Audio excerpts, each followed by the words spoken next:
Hello, everybody. Welcome to a fantastic Friday of math. So I'm really glad that you're joining me for math today. And without any further ado, let's get started. Okay, so grab your math sheet if you're using one, whatever device you're using to do your math, get it organized, find a quiet space, and focus on this video. I'm here to help you if any questions come up, but please watch the video and it should make it pretty easy for you to understand what we're doing. Again, if you have any questions, we are covering new material this week. So you can always shoot me a message on Teams and say, help! Please be specific. What day do you need help with? And what question, what part of the sheet? Okay, so even send me a picture when you ask for help. That's helpful because sometimes I get, and this is fine, but often I'm getting questions like, I need help with math, but I'm not sure what day, so I can't really help you. So send me a picture of the part that's giving you trouble if you have an issue, and I will be so thrilled to help you make this Friday fantastic by getting all your math done for the week and feeling so accomplished. All right, you think I've had enough coffee? I think I'm ready for this. Let's go. Okay, grade 4s, we are here for Friday's math. You know the deal with this. We practiced, this week I've really been changing my focus in math. So I'm noticing that the things that we have to get done by the end of the year, we're on the right track to finishing them.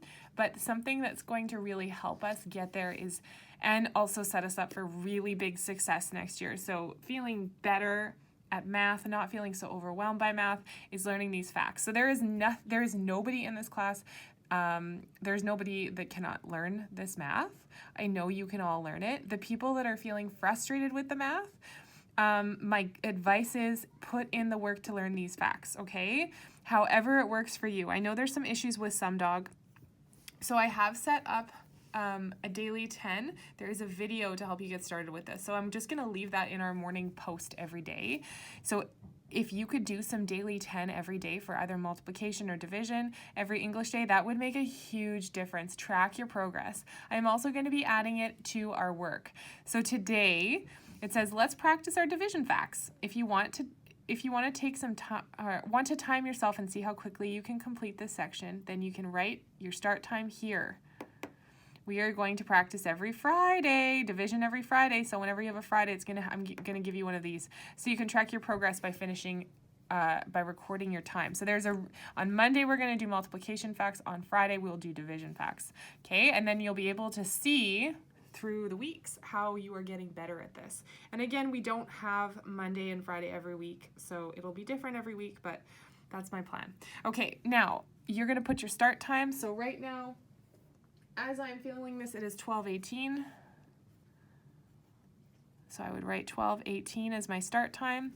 Then I would do all my division facts, and say division takes me a little bit longer than multiplication. And when I'm finished, it is 12:33. So what I have to do is I need to start at 12:18 and count up to 12:33. So I'm going to count 12:18, 12:19, 12:20. So that's 2 minutes. I could even write 2 minutes. And then I'm going to go to 12:30 is 10 minutes. And then 3 more minutes from 12:33, from 12:30 to 12:33. And so in total I had 10 minutes, 11, 12, 13, 14, 15. I had 15 minutes that it took me to do these facts. So I would write 15 minutes. Again, don't get too hung up on working out your time. If you are super stuck, send me a message with your times and I will explain. I will either send you a video or audio message back explaining how you could work out those times, okay? So if you're stuck, send me a message with your times and I will send you back a message explaining how to work it out, because I think there's a few people who are stuck, and I am happy to help. This is something that is actually in the curriculum. Figuring out elapsed time is something that it might not be for grade 4, but it's something that you need to know. So we're going to practice it because it's a good life skill, okay? All right, so I'm not putting the answers to this until the end. So you're going to pause the video, time yourself, and do this. And then you're going to continue on with your math. This is a good warm-up. Okay, so now that you have paused the video and done your division facts, and you are here for the next part, the Friday data management, here are the results of a favorite breakfast food survey. Complete the chart and answer the questions about the results. So here are the favorite breakfast foods. So we have to complete the chart. So let's look at the chart. I'm going to zoom in a bit so you can see it. So this chart looks pretty straightforward. Here are the results of a favorite breakfast food survey. Complete the chart and answer the questions about the results. So cereal had 17, so I would tally 5, 10, 15, 16, 17. Okay, 5, 10, 15, 16, 17. The next one is 15. 5, 10, 15. I could probably keep my tallies a little bit straighter so it's easier to see. So I'm going to, if I were you, I'd keep them in straighter lines. The next one is 25. 5, 10, 15, 20, 25. And the next one is 12. 5, 10, and then 11, 12. So I've done my tallies, and now it's asking what was the most popular breakfast food. So I'd have to find the one with the most votes, and that is pancakes. I know in my house, pancakes are a big hit with the people that live in my house, and the puppies that live in my house like to steal pancakes too. All right, what was the least popular breakfast food? So least popular, we'd find the one with the fewest votes, and that is a grilled cheese sandwich. Now, I have never heard of having a grilled cheese sandwich for breakfast other than, I know in France, they had that on their breakfast menu. So maybe it is a thing that I'm just not knowing, because toast is my thing. Grilled cheese sandwich. Grilled cheese sandwich is amazing, and now I want one. Okay. Next, how many people either like cereal or pancakes? So we have to add cereal, which is 17, to pancakes, which is 25, and I'm going to do that right here. So actually, here's a better view for you guys. 17 plus 25, I'm going to add them together so I know that 17 and 5 is 12. So I'm going to put my 2 ones here and my 10 up here, and then I'm going to add 1 10, 2 10, 3 10, 4 10s. 42. I have 42 either like cereal or pancakes. So that means that you would figure them out together. How many people like pancakes more than eggs? So when they use that language, we're going to be finding the difference. So we find pancakes and we find eggs, and we need to subtract the pancakes total, which is 25. Hold on. I just don't want to confuse you with all the numbers. So 25.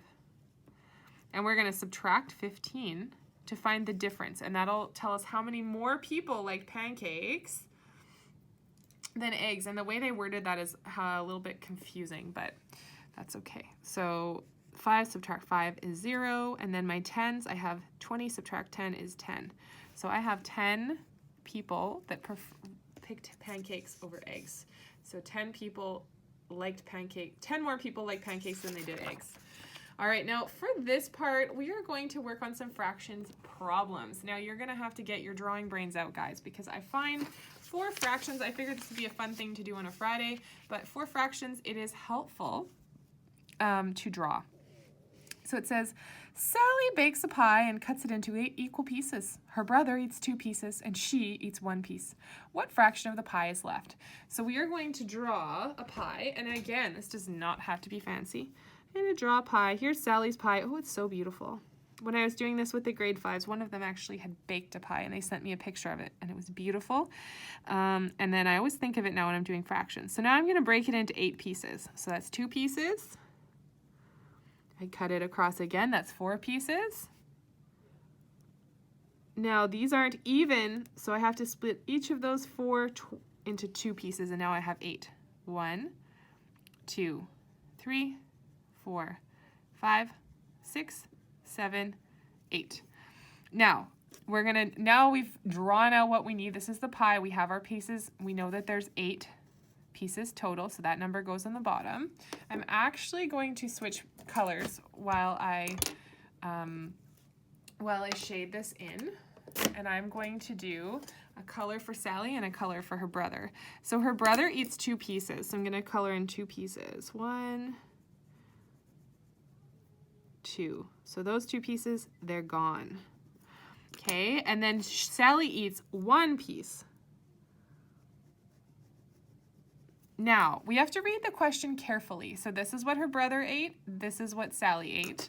Now let's read the question. Sally bakes a pie and cuts it into 8 equal pieces. Her brother eats 2 pieces and she eats 1 piece. So we've done that. Now we have to find out what fraction of the pie is left, and that's underlined. So we're not figuring out how much they ate. They're figuring out how much is left. So let's count. 1 piece, 2, 3, 4, 5 pieces. So there's 5/8 left. 5/8. 5/8 of my pie is left. Okay, now I'm going to move on to the next one. We are going to draw pictures, I'm sure. Okay, it's the first baseball game of the season. Altogether, there were 3 home runs during the game. The red team got 2 home runs and the blue team got 1 home run. What fraction of the home runs were hit by the red team? So we have to figure out the total number of home runs, and we're going to do this one as pieces of a set. So I'm going to this is a baseball. That's 1 home run. I actually don't know how to draw a baseball. Is that a baseball? All right, and then 2 home runs. 3 home runs. Okay, so there were 3 home runs during the game. The red team got 2 and the blue team got 1. So what I'm going to do is I'm going to pretend that the pink is red. And then I'm going to do the blue with 1. So now we can see this is our home runs. We have 3 home runs. 2 of them belong to the red team and 1 of them belongs to the blue team. And the question is asking what fraction of the home runs were hit by the red team. So there are 3 home runs altogether, and the red team hit 2 of those home runs. So 2/3. 2/3. And I'm rocking the handwriting. I hope that's okay, but I'm noticing a lot of you guys are doing handwriting in your work, and I think at this point in grade 4, that's totally appropriate, so we'll just keep going with it. Okay. Now, Seth gave 5 gifts during the holidays. 3 of them had also, stop, Mrs. Oakes, just to let you know. If you don't want to do handwriting, I'm not forcing you to do handwriting, so don't worry. I just want you to practice reading it. So practice reading what I'm writing in handwriting. So you know this says 2/3. Practice reading it. My comment did not mean that you all need to start doing your work in handwriting. Please don't think that, because I want you to do your math, especially math, in whatever is most comfortable to you, okay? And even ELA, until you're ready, and you'll know when you're ready. Handwriting is fun, but you need to practice it before it flows easily. Then you can move on to handwriting, but don't feel pressure with my comments. Anyway, back to the math. Seth gave 5 gifts during the holidays. 3 of them had a bow, and 2 of them had no bow. What fraction of the gifts had no bow? So let's draw this. 5 gifts. 1, 2, 3, 4, 5 gifts. Okay, 3 of them had a bow, so let's draw the bow. 3 have a bow, and the rest had no bow. 2 of them had no bow. What fractions had no bow? So how many altogether? This is our set. How many altogether? 1, 2, 3, 4, 5. And just to make this easier for you to see, I'm actually going to shade the ones that had a bow in so you can really see. So there's 5 gifts altogether. That's my bottom number. That's my denominator. And then how many? The question is asking what fraction of the gifts had no bow. So 2/5 of the gifts had no bow. That's not so bad. Okay. Oh, right. I'm going to write it. 2/5. Okay, so 2/5 had no bow. No bow for those 2/5. Now I'm going to move on to my last question of the week. Talitha, I thought this is Tabitha, but it's Talitha keeps track of the weather for 10 days. Out of those 10 days, there were 3 cloudy, 5 were sunny, and 2 were rainy. What fraction of the days were sunny? So I'm going to draw this out. I'm not going to get too fancy, but I'm just going to draw it. So each one of these boxes is a day. So 10 days. 1, 2, 3, 4. Now, sometimes, guys, if you're like me, drawing out your problems makes you understand them better. I'm a visual learner. So if you're one of those people that sees these questions and they panic, they're like, I don't know what they're asking, try drawing a picture, because for years I did not know how to do it, and my teachers used to say, just do it. And then once I started teaching and I started drawing pictures of them, I'm like, oh, my brain works that way. So that's why I always try to draw pictures when I can, especially with fractions, but it helps you visualize it. Anyway, Mrs. Oaks is on a tangent again. So I am going to write, so out of these 3 days were cloudy. So I'm going to draw clouds. 1, 2, 3 of the days were cloudy. Okay, so I'm going to put a little check mark so I know I did that. 3 days were cloudy. I drew that. 5 were sunny. So let's draw my sunny. 1, 2. I hope you can see that on camera. Oh, yeah. 3. Those are my suns. 4, 5. Okay, so there's 5 sunny days. Okay, I'm going to... And 2 were rainy. So then for that, I'm just going to draw a raindrop. So this is so you can visualize the problem. If you can do this without drawing it, that's cool. Sometimes drawing it's kind of fun though. And I have 2 rainy days. So these were my 10 days. So in total, I had 10 days. Okay, and my fraction of the days that were sunny, so I have 10 days in total, 2, 4, 6, 8, 10, and it's asking me what fraction of the days were sunny. So if you're like me and you need this picture for your word problem, now you can look at the picture and go, okay, what fraction are sunny? I know I have 10 days, 10 pieces of my set, and now I'm going to count 1, 2, 3, 4, 5 out of the 10 days. So 5/10 were sunny. 5.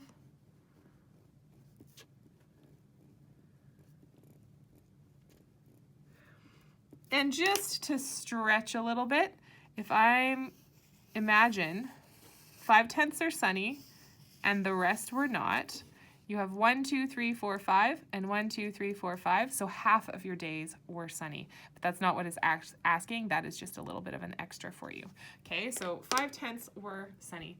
Now that is the end of my math that I have for you today. My thing that I would like to ask though is that you do this, time it, and I'm gonna put the answer key right away at the end of this video. And then I would also, if you, depending on how long this took you, you might want to go and do some daily 10. Actually, I encourage you to try daily 10 if you have time today.